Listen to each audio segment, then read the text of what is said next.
Now, Recovery doesn't start tomorrow. calling all angels. Recovery starts right now. And here to help is Rated R for Recovery. Calling all you angels. Now,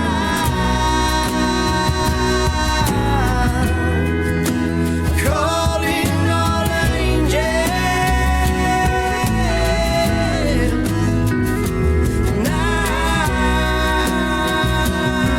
Now, calling all you angels.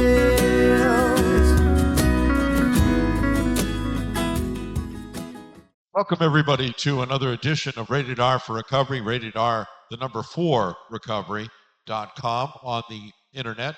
And we have a Facebook page, so if you would be so kind, look us up on Facebook and then pass us around and share us with your friends. So we like to be liked on the Facebook. Anyway, I'm an addict and alcoholic. My name's John. Hey, John. Hi, John. And my co-host over here. I'm just a girl who could never say no. My name's Joy. Welcome to the show. We, Joy, we just booked a famous guy on the show, but we won't say who it is. Okay. It'll When be a is it? surprise. August? He's a famous metal band rock star. Love it. Yeah. And he's going to tell us all about what it's like going to the Roxy and the Whiskey. Those are places in downtown Los Angeles. And that I drove by there once. Yeah. That's my claim to it. I drove by it. Okay. And anyway, so let's just tell everybody what we do. Now, What do we Rated do? R for Recovery, we are a recovery-based, faith-driven program bringing hope, healing, and restoration to individuals and families impacted by addiction. Through interviews, information, and entertainment, we strive to be a catalyst for all who wish to change. And you can find us on iTunes under Rated R for Recovery, Spotify on Rated R for Recovery, Apple Music Rated R for Recovery, and of course, Pandora. Did I mention iTunes? Yeah. Did you say YouTube? We have a lot of people that sponsor our show, Joy. Who are they? Well, we have JCI Solutions, which is a painting contractor, both residential and commercial. My first guest seems to be having, are you okay? You're, A little as far as I know. verklempt. Next Step Recovery, what's it called? Next step. Yeah, Next Step. Your employer? Brian Edwards. Brian Edwards, for those of you who have ever gotten in trouble with the law. Yeah, the one person in the back. Bull crap. But you all have. Okay. Brian L. Edwards, attorney at law. Shamrock Bail Bonds, for those of you that needed to be bailed out at some point. Phoenix House Recovery. Celebrate Recovery, which is right here at Grace Church. In fact, let me recognize somebody in our audience right now. He was just ordained as the new pastor of Grace Church, the campus that we broadcast from. Kip, you want to Nice. stand up, please? All right, Kip. That's Kip. Also, White Sands, ladies and gentlemen, a good sponsor of the show. And of course, our partner in recovery. Recovery Kimmy's doesn't Corner. start tomorrow. Yeah, Kimmies Recovery Zone. All right, so we have a great show, and we're going to start with this gentleman beside me who's been a friend of mine, I don't know, since 1973, I think. Just kidding, actually. This Art has been a friend of mine for many, many, many years, and he is not only dabbles in marine biology, latex sales, export, import, and one other thing. What is it? There was one other thing. Marine, Yeah, I don't know. latex. We did the latex. Anyway, please welcome Art Vandalay to the show. Hi. How are y'all doing? Good to see you. So, Art, if I may call you Art. I would. Okay. All right. So, can you tell us a little bit about what it was like when you started drinking and drugging?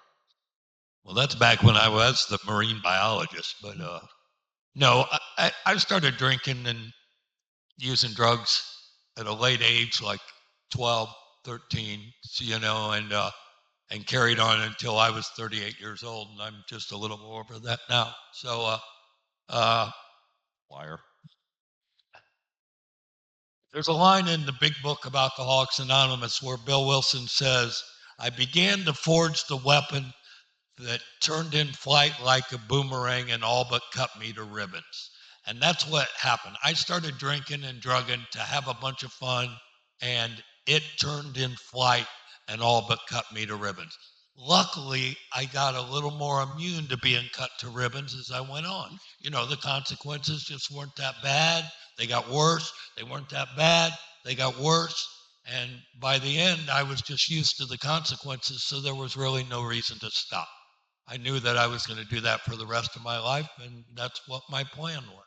Did alcohol, were there any other drugs involved with alcohol other than alcohol? Yes.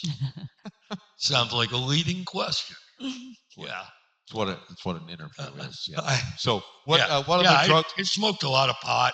You know, I'm old, so I smoked a lot of that hash oil and Thai stick and ash, and then we did. You know, once you start that, that's the gateway drug. You know, if no one's What told you. alcohol is? Yeah, alcohol and pot, Yeah. and then it was dust and THC and all these pills that you could find for cheap everywhere. The And Quaaludes. eventually, Quaaludes. I love the Quaaludes. And Plastidils, Secanols, Tuanols. You know, that was all those things. And then What didn't you do? I didn't do heroin. I did a little opium and just not much heroin. Okay, all right. But the drug that really brought you to your knees, what was that? Well, I'm a crackhead. Very good. Yeah. All right. I started snorting cocaine in 78 and started smoking it in 78 and had to leave town in 79. Very good. Did this get in the way of any personal relationships with you? Absolutely, it did. You know, me and Jerry, we, sorry. My character is based off a Seinfeld guy, all right? Art Vandalay character, which is And the reason I do this is because we are absolutely not to use our names in a public press-like forum. It says that in some of our traditions, if you ever read them. But so I don't do that. So yeah, it got in the way of family, jobs, and oh yeah, staying out of jail. how about a marriage? Would it have gotten in the way of a marriage at any It got in point? the way of 2 marriages. Very good. Okay, so let's go through a timeline here. Okay. So you're in high school, we're smoking weed, we're drinking with the fellas and stuff like that, and then we go. What happens after that? Do we move? Do we run? No, we have to leave high school. We do. You know, because I met this girl and we hooked up and started selling drugs, and I worked for her dad's Texaco station, and that was just pure bliss, you know. Drug salesman driving a Cadillac. It was 8 years old, but it was nice, you know. Everything was fine. But what happened was, if any of you have ever done cocaine, you know what I'm talking about. That's what happened, right? It happened, and all of a sudden I started smoking it, and then that happened, and I'm done. My very first hit of that stuff, I said, "This is too good for mortal man," and I did not know what I was saying, and it was, and it should not be used by human beings. No.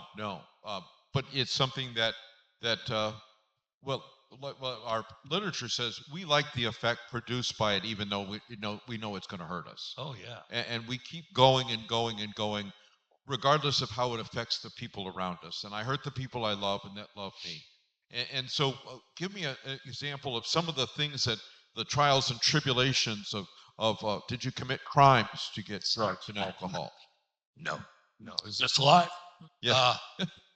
First, I listened to the speaker who said, suicide wasn't that big of a deal.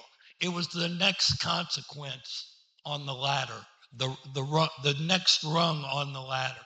He said, I started by, stealing and cheating and, just bumming money and property from other people, and then breaking into people's houses and cars. Car hopping.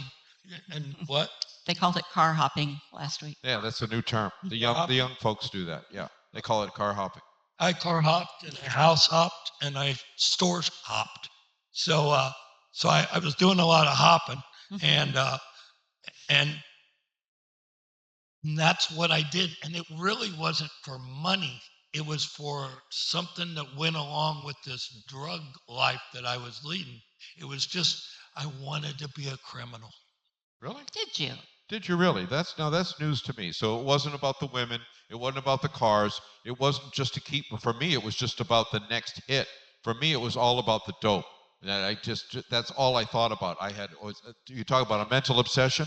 That mental obsession was focused on one thing and one thing only all the time, regardless of who I hurt. But for you, it was you wanted to be a criminal. Well, it just kind of came natural. Well, it goes with the territory. I understand that. And I liked it. And I wasn't about the women, and I wasn't about the cars, and I wasn't about anything like that. So. All right. So you start car hopping, storage hopping, house hopping, and then you leave your hometown, do you? Yeah. Where do you go? I go to the Rocky Mountains because they're not looking for me there. But you took a hostage with you. I took my brand new wife there, and almost lost her for a minute there, and then we had a son in 1982, and then I did lose her and him, and it's just another rung on the ladder. What do you mean you lost them? I mean, I pushed them away. What I do is the only thing that's important to me is to get a little messed up as much as I can from morning to night and pass out and start all over again. I go to work only because it's necessary evil, right? And so I'm doing that, and I was in a nomadic lifestyle out in the Rocky Mountains. I was in the oil fields, and it was really kind of cool. But I pushed this young girl away. She was probably 20, 21 when she left me, and she took my son, and it was devastating. But I used to lay around and say, he was less than a year when she left. I couldn't have known him that well, and that's the way I justified it. Right. And then we just brush ourselves off. We numb the feelings. We numb all the emotions by using more drugs and alcohol. And so I go from the Rocky Mountains. Where do we go from there? I keep trying to go back home. I'm from Springfield, Illinois. Same place you're from. The home of the Simpsons. Yep, they're from Vermont. Okay. But, that's who won the contest. I know. Okay. Anyway, I like to keep John on his toes. Yes. I tried to go back to Illinois, and I'm a drunk. I'm just a drunk, and I never stop driving when I start drinking. It just never happens. So I'm back there, and I get 2 DUIs in a very short amount of time in 1987.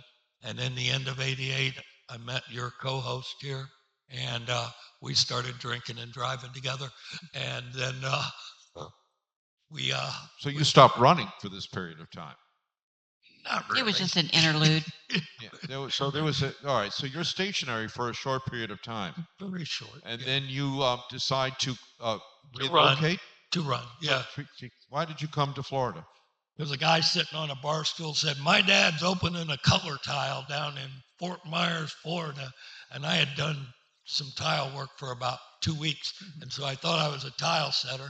So I'm going to come down and start a tile company. And so did you? No, I came down and Sue got a job, and I started bartending at the Hog's Breath. Okay. And then you took a while, but then you found other drugs, didn't you?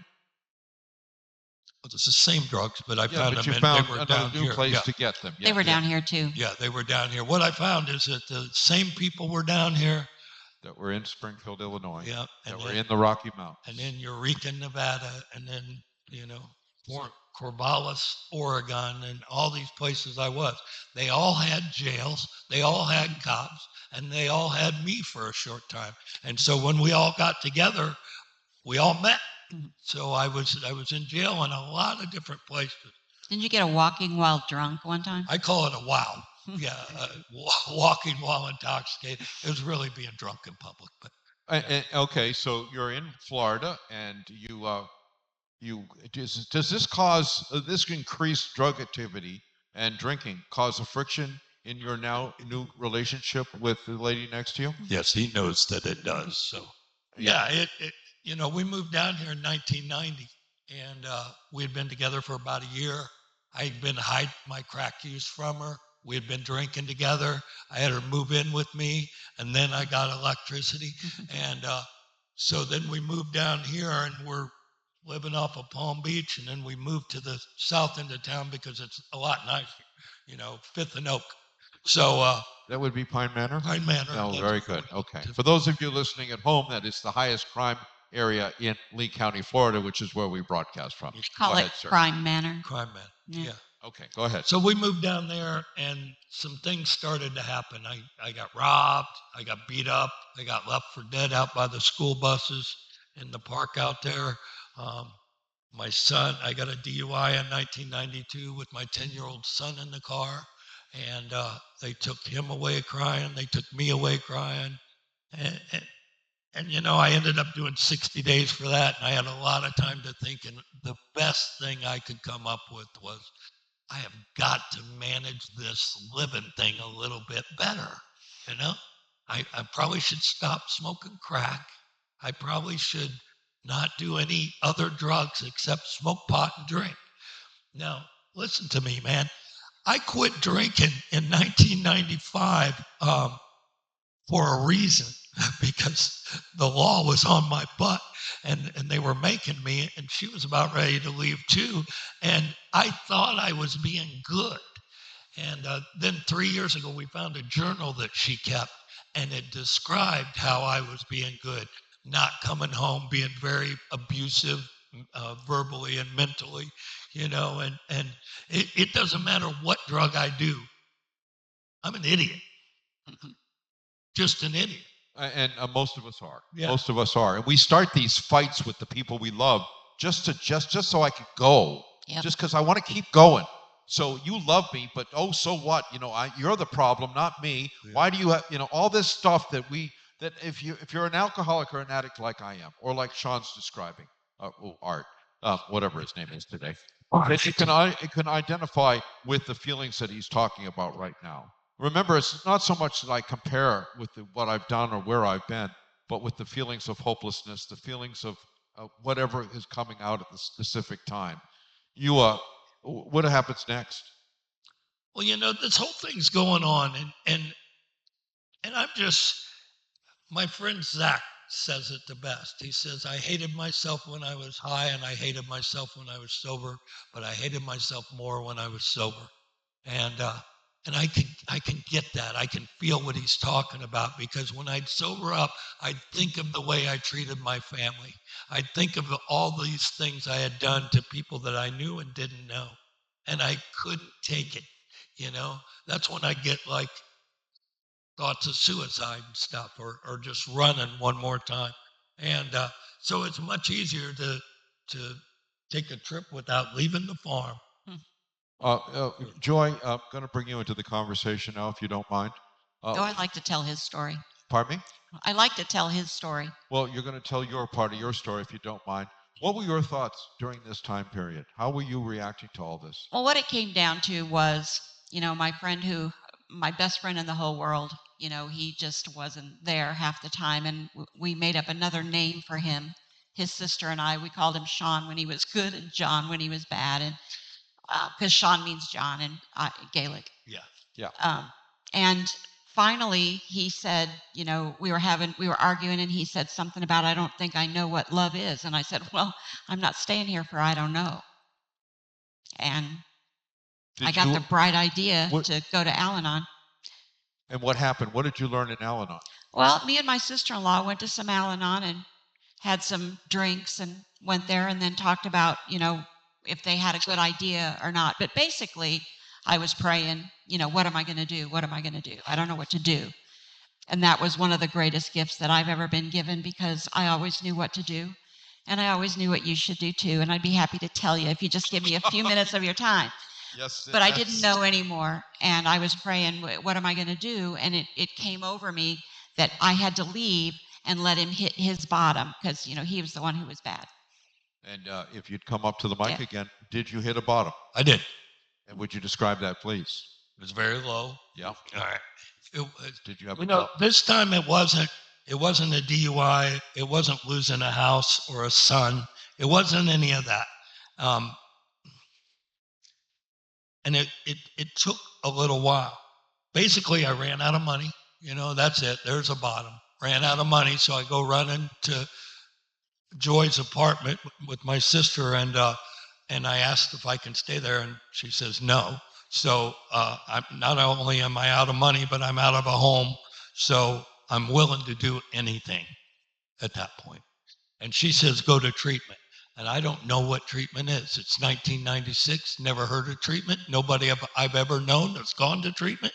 Intervention's not on yet, you know. And she made me go to treatment. Oh, where'd you go first, though? Oh, first I thought it'd be best to run down to Key West and start my business. And so I had $5. I hitchhiked to Key West, and I got drunk. So my That was $5, huh? I'm pretty innovative. You're pretty resourceful. All right, go ahead. So you go to Key West, you come back? I come back. I ask her if I can stay with her, and she says, no. She says, you got to go to treatment. And I said, what's treatment? She said, well, that's where they help you with your alcoholism and drug addiction. Joy worked in psych for 10 years. That's why she liked me. So anyway, I went to treatment. I went to a place called the Ruth Cooper Center, the DATE program's not here anymore, but oh my gosh, it was the best treatment program ever. But they didn't know what they were doing, so I got the heck out of there, you know. And of course they did. We know better, don't we? Tell the best treatment story. Which one? About the sneaking your stuff peers. in? Yeah, your peers. Yeah. What did you bring to treatment? Wasn't it like a 9-iron and some golf balls? Frisbee. And a Frisbee? 3 Frisbees and my driver and 6 golf balls. Okay. And I hit those golf balls into what is now the cancer center out there. But I was in there, and I went in on a Wednesday, and things got a little better. I weighed 119 pounds. I started eating a little bit. I started sleeping a little bit. I started feeling better. These people were talking to me. We were all talking about our big drug deals and all. And it was just great. And Saturday, I woke up, and it wasn't quite as great. It was like I had started to think maybe I had overreacted, you know, coming to this place, letting her talk me into it. And on Sunday, I woke up, and I knew somebody had smuggled some drugs in there and wasn't sharing it with me. So I turned them all in for what they may or may not have been doing, and then I left. And that didn't go well. I didn't get drunk, and I didn't get high. I drank a couple beers, and I smoked a half a joint, and I went to Joy's apartment the next morning when she got off work, and she really didn't want me to let me live there. I got it. She didn't want to let me live there. And I said, what do you want me to do? She said, call him back. Tell him to let you back in there. And I'm like, well, that's crazy, man. I just got out of there. For God's sakes, I gave him 4 of my best days, you know. And so I did. I called them back, and they let me back in. And on Monday night, December 2nd, 1996, Cocaine Anonymous in this town came into that treatment center, and they changed my life. They talked about what they were like, what had happened to them, and what they were like now.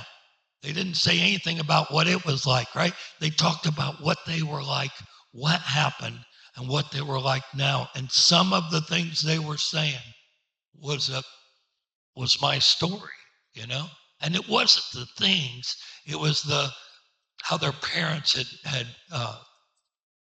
locked them out of their house and wouldn't let them come over, and their mom would hide their purse, you know, how their children had been taken away from them, how they had no driver's license, they couldn't hold a job. All these things were things that I had felt, how they felt like they just weren't good enough, but once they got high, they knew they were better than anybody else, you know.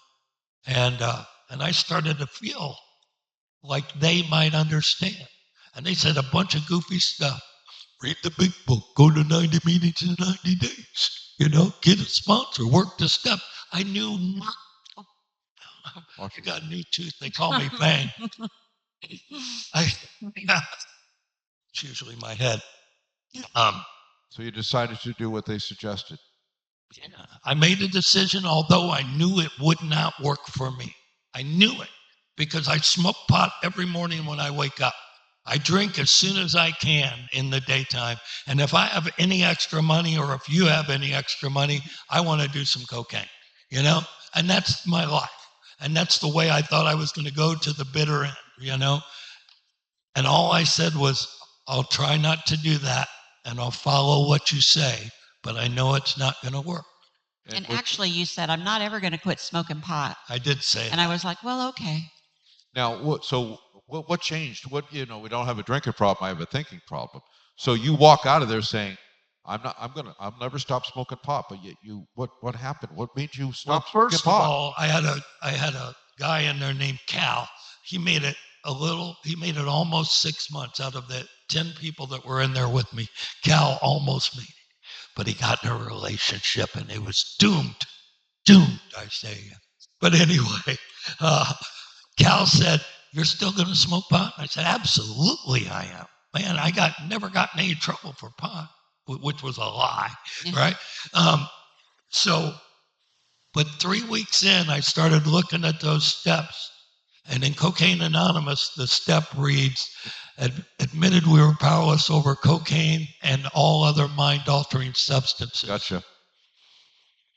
Gotcha right there. And I said, listen, man, I said, I'm trying to quit escaping reality by quitting doing weed and quitting drinking. By quitting cocaine and quitting drinking weed, I wake up and I change the way I feel immediately in the morning. I mean, that's ridiculous. I don't even give myself a chance. So I said, I'm just going to try. And I've tried it. It works really good not smoking weed, too. And I was only going to do it one day longer than you because I knew it wasn't going to work also. And after you went back, because, he was the worse off than me, then things would go back to normal. We could have our normal life back. So I had heard that if you go to a meeting the day you get out of treatment, you increase your odds of staying sober by 486,275. That's what they say. But we don't know who they are. We're not sure who they are, but I'm telling you. They say that. I went to a meeting, but since I didn't... You have an unusual way of thinking sometimes, and just because he and I are very extremely good friends, I'm just grateful that the two of them are in my life after what I have put them through over the years, and I'm just grateful that we could still be friends, and I mean that from the bottom of my heart. We got the band back together. We're just lucky we never used together, because you'd think Studio 54 was off the chain, man. We would have had something really crazy going on. Well, no, what I'm referring to is that you were scared about the recovery police, you would say. Oh, yeah. They told you to do X, Y, Z, and you were obsessed. You had the mental obsession to do X, Y, Z because of what? The sponsor police. That's right. I thought if I didn't go to a meeting, my sponsor told me 90 meetings in 90 days. I went to meetings 90 days straight except one day. But I did 2, 3, and 4 meetings a day.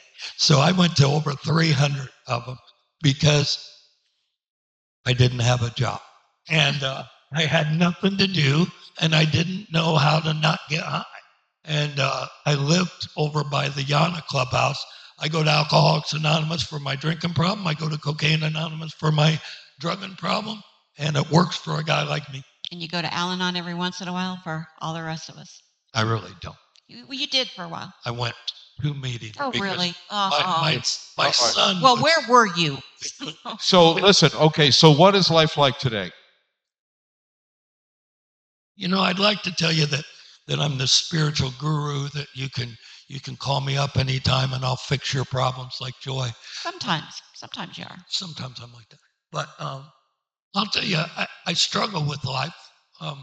Mark and I say it differently a lot of times, Sometimes life is just not easy.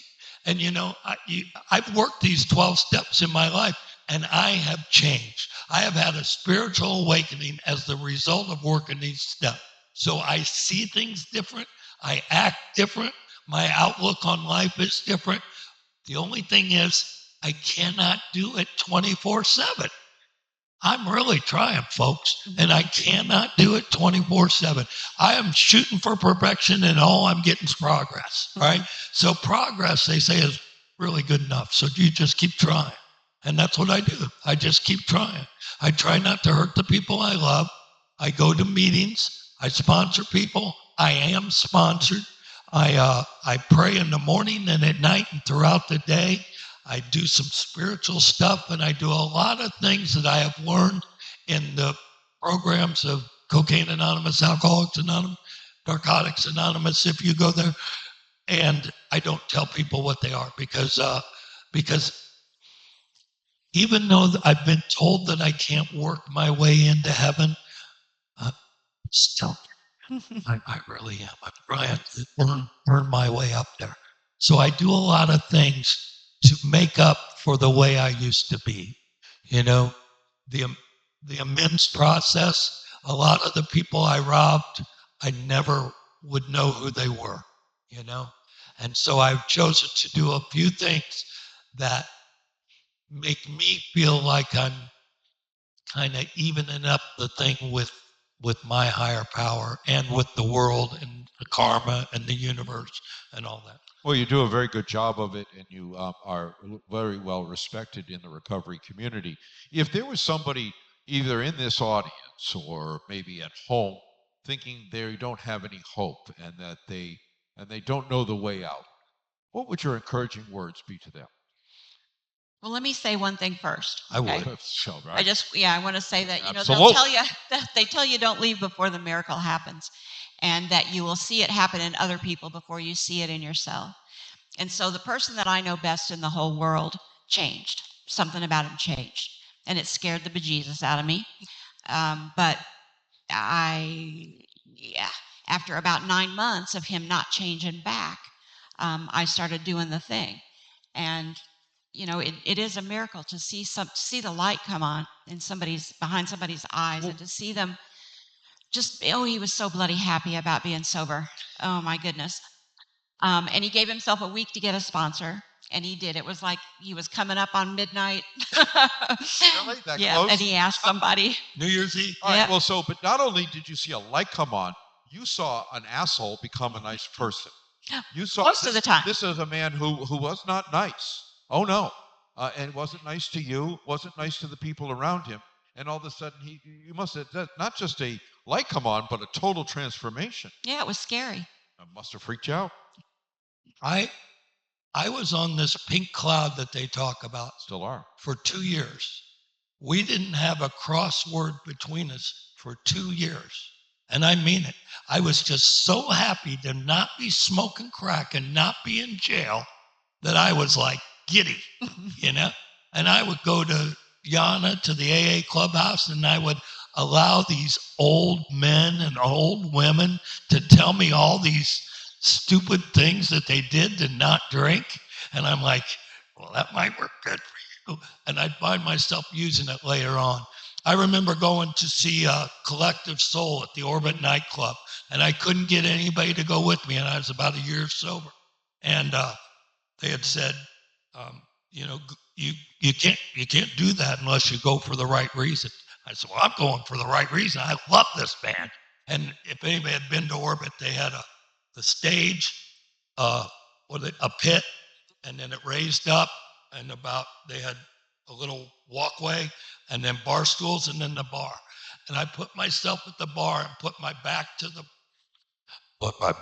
bar, and I just watched this band. Real Big Fish opened up for me. It was like so good, and I watched this, and I was smiling the entire time, and just because music is a love of mine, and it was great. But can I answer that question now? Yeah. Please do. We of Alcoholics Anonymous are more than 100 men and women who have recovered from a seemingly hopeless state of mind and body. To show other alcoholics precisely how we recovered is the main purpose of this book. When I came in, I was hopeless. I mean, I had no hope, right? And I thought I was going to die a drug addict. And it says a seemingly hopeless, because it's not hopeless when you get here. It's not. It just feels like it. It feels like it. We think it is. And the other thing was, I thought that this God that I didn't believe in when I came in wanted me to hurt so badly, and that there is no way I deserved what they said you would get by working these steps. There is no way I deserve this after all the crap I have done. And after time and working the steps and talking to people and bearing my soul, I found out that God loves me right where I'm at and that I deserve the best thing out there. We all do. And if we're willing to give it a little effort, we can feel it. You can feel it. It doesn't have to be, oh my God, I'll never get drunk again. Yeah. Give Art, Sean, whatever, a round of applause. Thank you so much. I wanted you to, Joy and I started this little nut of a show when? 2013. 2013, and then I had a relapse and lied to everybody that I wasn't smoking crack when I was. And I got sober. And so through the grace of God and the 12 steps of recovery, we have reformed this. And we have a whole team of people, Kimmies Recovery Zone, Heidi, Eileen, and in the back we have Brittany, and we have Stacy, and we have Vivian. And in the booth we have Pedro, and we have Sharon. Thank you for all that. So give everybody a nice round of applause, because this doesn't happen without all these people. So thank you very much. When we come back, we're going to be talking to Nicole from Lee Health. Nice. You're listening to Rated R for Recovery and ratedrforrecovery.com. Struggling with life's challenges? At The Next Step, we're here to guide you to a brighter tomorrow. Whether it's counseling, recovery support, or simply finding hope, we provide the tools and community to help you rise. Take the first step toward healing today. Visit thenextstep.org and discover how we can support your journey to wellness. Remember, every step forward is a step toward a better you.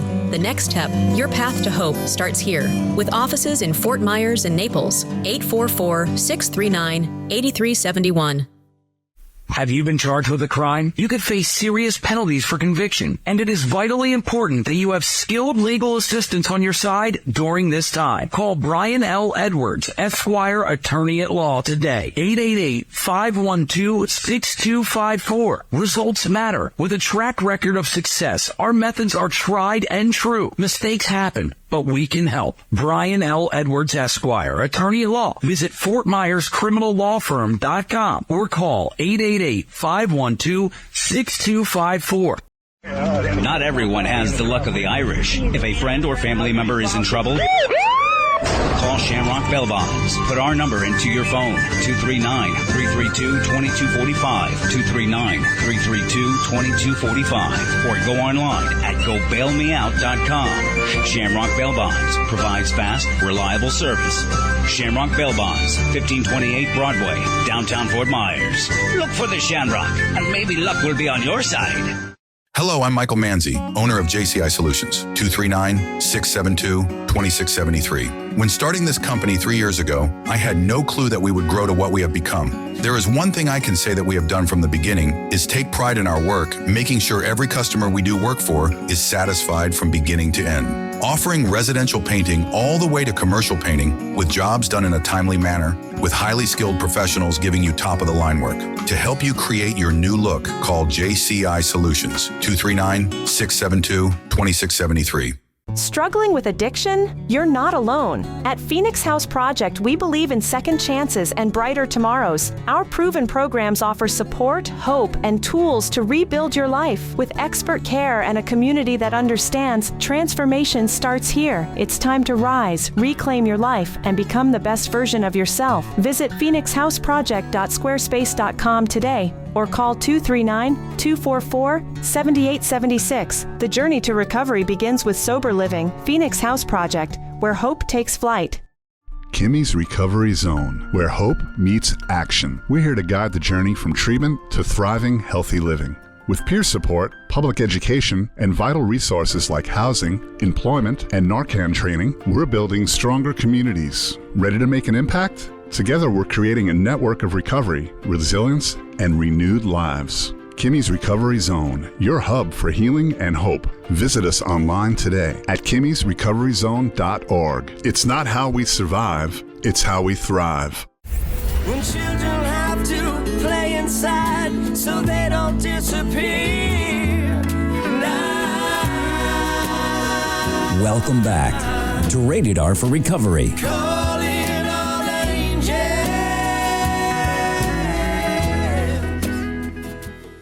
Welcome back to Rated R for Recovery. That's Rated R, the number 4, recovery.com. Watch us on iTunes. Just simply punch in Rated R for Recovery. We come right up. You also can hear us on Pandora, Apple Music, Spotify, and a whole bunch of other media sources. I forgot to mention Podcast Playground as well. YouTube. And I neglected. I'm sorry? YouTube. Yeah, didn't I say that? I don't know. YouTube, yeah. Anyway, so what I neglected to mention before, which Eileen brought to my attention, is that I mentioned all these people. But I want to tell you something. This show took a gigantic change technically wise from the sound and from the video when a gentleman named Mark Santora decided to come on board and help us. And Mark Santora is now remotely helping with the show. All right, Mark. And he is so. I want to just tell you that this show has drastically changed in quality, and that's all due to Mark. So we want to say thank you to Mark. Thank you, Mark. Thanks. Thank you, Mark. So right beside me, ladies and gentlemen, is the man, the myth, the legend. This is Al Kinkle, who is the founder and head of Kimmies Recovery Zone. Kimmy's Corner. This is Al. Kimmy's Corner. So Al, how are you? I'm great. How are you? I'm awesome. I Awesome. know you. There's a photo that is going around in social media, of you and I. Yeah, they're selling them in the back, 2 for $1. Are you naked? 8 for 50. So- What? Yeah, 3 for $50 if you want one. So and Eileen is going to make a poster out of that picture. Yes, she is. Yeah, We're right. going to put her right in this area, right around here. Absolutely. Al, who's sitting next to you? Okay, so tonight we have a special guest, Nicole Liberto. And All right, Nicole. we're excited to have her here. Today we're honored to welcome Nicole, a licensed clinical social worker and a system director. Where'd you go? I don't know. I looked for my partner over here. He left. Behavioral health with Lee Health. So welcome, Nicole. Hey. To have you. All right, you go. We're really excited. We always like to have someone from the health system. We partner with you all so much, and everybody's so cooperative and so much fun to work with. And you've done a lot over the years, and just the past couple of years have really jumped on a whole lot. So thank you for that. Can you share with us a little bit about your journey in behavioral health? What brought you here? Here tonight or Yeah, here at here. behavioral What brought health? you She here probably today? came by car. I'm just guessing. Yeah. Okay. There you go. So Lean in. there you go. Can you hear me? Yeah. I've been in the field of behavioral health for 30 years. Louder. No, they can't hear you. You got to go right in. Okay. How about now? Don't look at me. Better. I want to look. I've been in the field of behavioral health for 30 years. And what I can say attracted me to behavioral health was when I was young, I had a friend who had a mom. And she used to take us everywhere. And, she was a great mom and, was very active. And one day I went over to her house and the house was really dark and Mom didn't come out. And I was like, hey, where's your mom? And she's like, oh, she doesn't feel good. And I'm like, all right, no problem. So she feels better. Kept going over time and time again. And the house was darker and darker and no sign of her mom anywhere. And I just kept thinking, like, what's going on? Something's not right. And then eventually it had came out that her mom had a nervous breakdown. Oh. And I was in shock. I said, how can somebody who was just, walking around, taking us places and doing all this fun stuff with us have a nervous breakdown? What's that? Like, what is a nervous breakdown? And, it was the 90s. So, then it was like the 70s. So no one was really talking about mental health or nervous breakdowns. We didn't, that wasn't a thing. So I became really, really curious, and I just said, I've got to figure this out. Like, how do we help? What do we do? How do we, talk about this? Why is no one talking about this?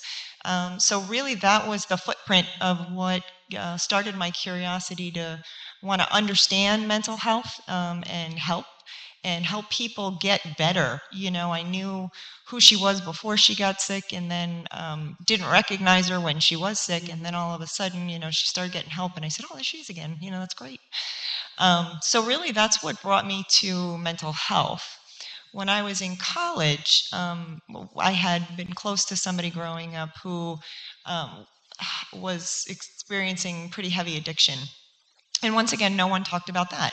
And they had passed away of an overdose. And I'm thinking, why is no one talking about this? Why are we not talking about this?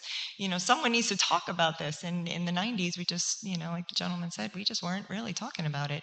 And it was there I learned that shame wants you silent. And I said, oh, no, we're not going to live a life of silence and shame. We're going to educate, and we're going to talk about this, and we're going to help people. And, that was really kind of the turning point in my career. And I actually started my career in recovery medicine, early adolescent recovery medicine in New Jersey. And that was the very first job I had, was working with adolescent males in substance use who were removed from their home in DCF custody. And that was my first job. Wow. Well, we didn't talk about it back in whatever day. You're a little bit older than I am, but I love her. I love her. But at any rate, but we didn't talk about it. We never did talk about it. But here we are tonight at Kimmy's Corner, Grace Church, a wonderful church to be in tonight with all these great people out here. And we are talking about it. And that is the problem, and it's still the problem. We, a lot of people say, oh, well, we're doing so much. No, we have to do more, and we have to talk about it more, and we have to talk to each other about it. Yep. When you see somebody that's struggling along, be kind to them, show them some love, ask them some questions, and you'll find out what you're going to hear in a few minutes. Today I talked to a very special person today, and she was listening to me, what I had to say, and before you know it, we went into a whole conversation about her mother being in recovery, not in recovery. She wished her mother was in recovery at this point, but her mother having a problem. And, so if you talk to people, you're going to find out a little bit about them, and maybe you can help them. So I encourage you all to do that. So, now Lee Health partners with us, and I've been working with Lee Health probably a long, long time. And, we have a fund over there called Kimmies Angels, and it's Kids for Cancer, and it's on the 5th floor of the Children's Hospital. It's called Barbara's Friends. And when Kimmy passed away, we started a fund over there called Kimmies Angels, and that's for kids with cancer. So, we love our hospital, love what they do. And Lee Health partners with us a lot. And how do you look at it, partner with us, with not just Kimmies Zone, but with the whole community? You're collaborating now with so many different organizations.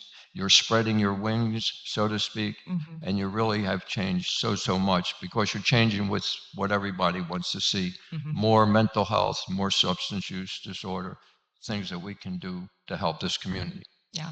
Well, let me start by saying we absolutely love you. We love you. You've been an incredible partner for Lee Health. We have distributed thousands of boxes of Narcan, all because of you.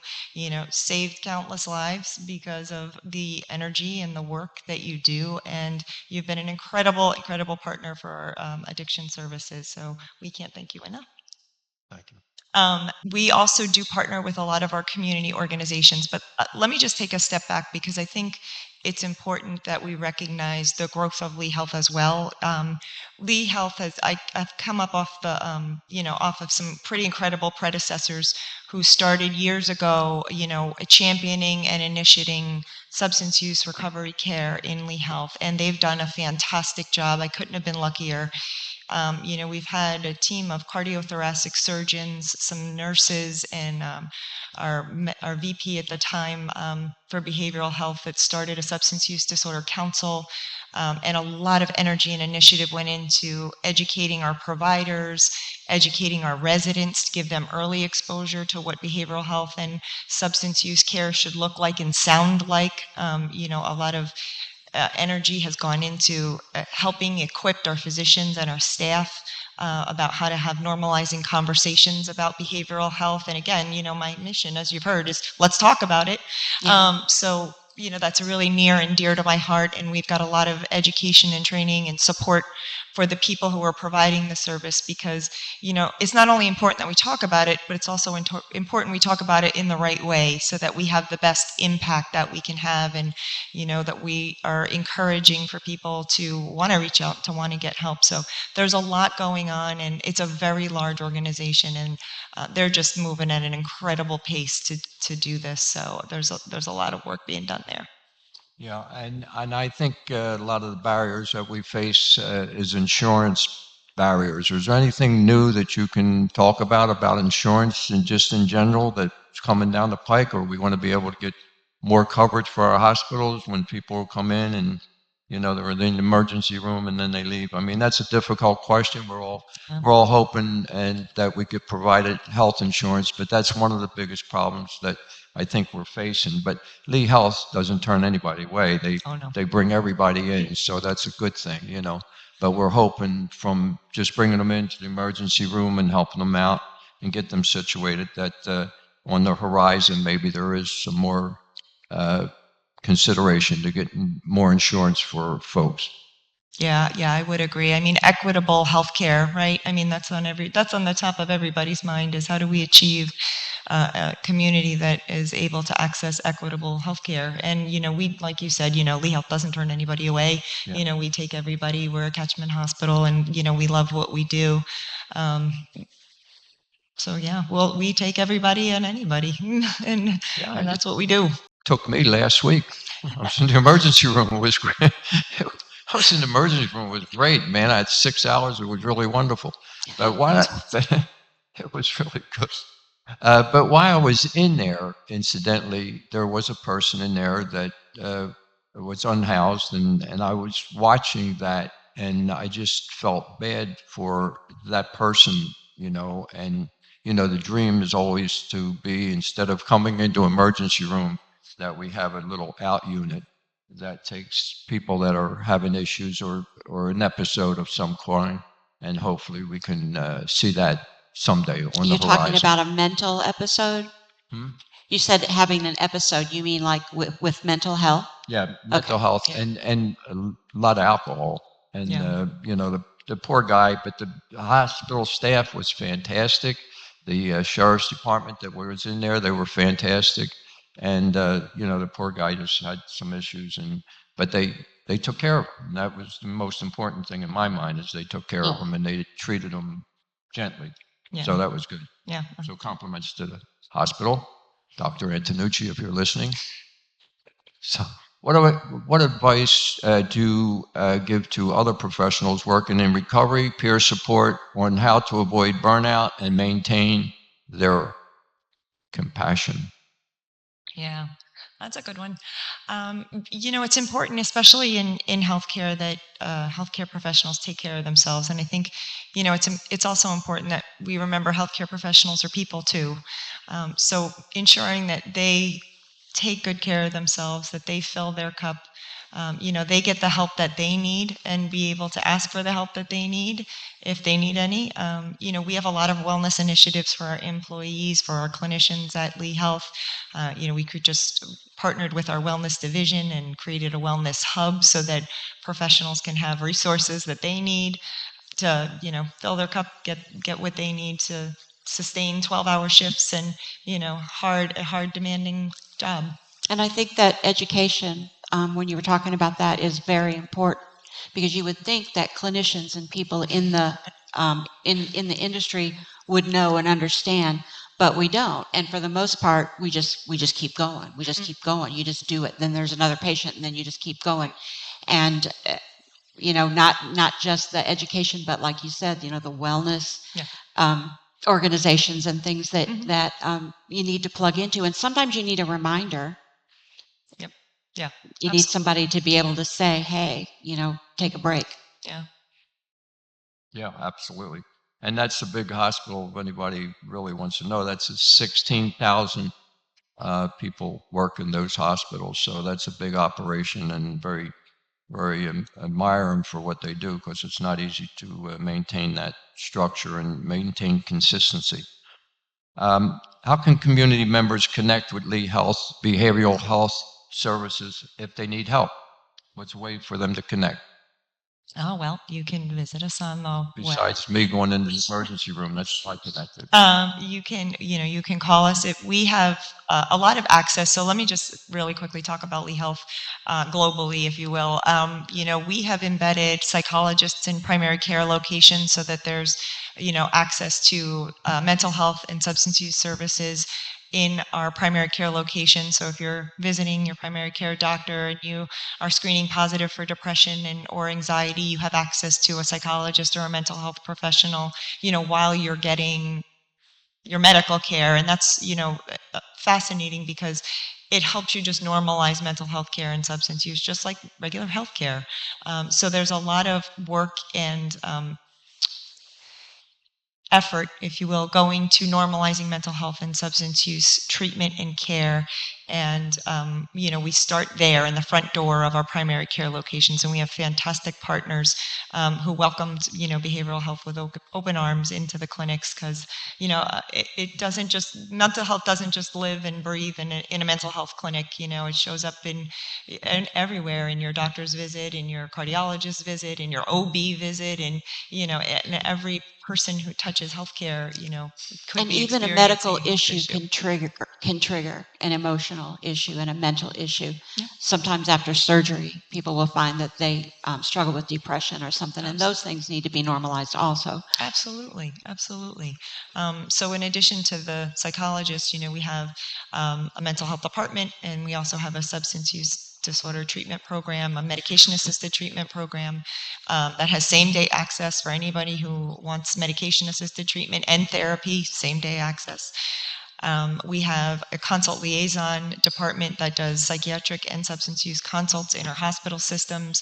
We've got peer support specialists. We've got substance use disorder navigators. We've got meetings and recovery meetings happening for people who have been, sitting on the hospital floors, who have been admitted medically that need some exposure to some recovery services. We've got that going on. There's a lot that's happening at Lee Health that has really moved the needle in terms of mental health and substance use disorder care, and a lot for them to be proud of. They've done an amazing job.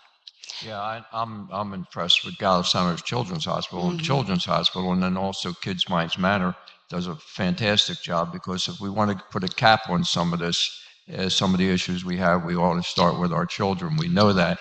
And then many years ago, when we first started to encourage Narcan in the hospital outside of the emergency room, they didn't have it too far around. And, now we're giving it to the employees at the hospitals, all the hospitals. So that's a major change. And then the peer specialists, they didn't used to have, and when you had endocarditis and you had that surgery, you didn't really have any peers for that to work with the families, so to speak. I mean, they didn't just leave you out there. They did the surgery and took good care of you, but continual care. So Lee Health has really stepped up a whole lot, and we're proud of you guys and proud of you so much, Nicole. Thank you. Can I tell you two real short things that Lee has helped with? I have a nephew who ended up in Golisano for a year almost. Every time they would send him home, about 3 days later he'd be back, and this went on for a year. And it turned out that he had this thing called cyclic vomiting syndrome, which isn't very well known, and it's becoming more well known now. But Lee took a lead in that and learned about it and got some resources. Mm-hmm. And then when I had breast cancer, the first time I had cancer, I did not have insurance. And Lee Health stepped in and helped me. They got me hooked up with Susan Komen. And I had a breast care navigator. You were talking about having navigators for all these different things. And she took, put everything together and made it just a cohesive unit during that whole time. They saved my life. Ladies and gentlemen, Kimmy's Corner in a weekly segment here at Rated R for Recovery. Give Nicole a nice round of applause. So each week we have a different surprise guest at Kimmy's Corner, and we want to thank one of our sponsors, not actually a sponsor, a co-contributor. We're partners in Rated R for Recovery, Al Kinkle and the staff at Kimmy's Recovery Zone. All right. Now, ladies and gentlemen, the moment you've all been waiting for, the people at home, they can't play. Did you know that, Al? They can't play because we do a raffle. We do a huge raffle every week, and we're going to be doing that. But we're going to sign off and then come back. Is that right? But before we sign off, Eileen, who is one of the biggest supporters of the show on our team, put it that way, She is a person of long-term recovery who works at Kimmies Recovery Zone with Heidi and Al, Vivi and Stacy and Brittany and everybody else. I don't want to miss anybody. Whole gang's here. But Eileen lost a little cousin today, This and morning. I guess a cousin's son or daughter was 4 years old and a tree fell on. So keep that in our prayers, because that's just terrible. You know, you can only imagine what parents go through when they have a little tiny loved one, and that just boggles my mind. So anyway, so our thoughts and prayers with Eileen and her family. We're going to sign off right now, Pedro, I think, and we're going to just see you again next week. Ladies and gentlemen, like us on the Facebook, share us on the Facebook, go to YouTube, iTunes, all that kind of stuff. Find us Rated R for Recovery. Go to Kimmies Recovery Zone website. You'll find Rated R for Recovery. Go to RatedRforRecovery.com. You'll find Kimmies Recovery Zone. We're all in this together. Unity in the community. It's not about individual people. It's about the hope that we can transmit. Thank you and good night.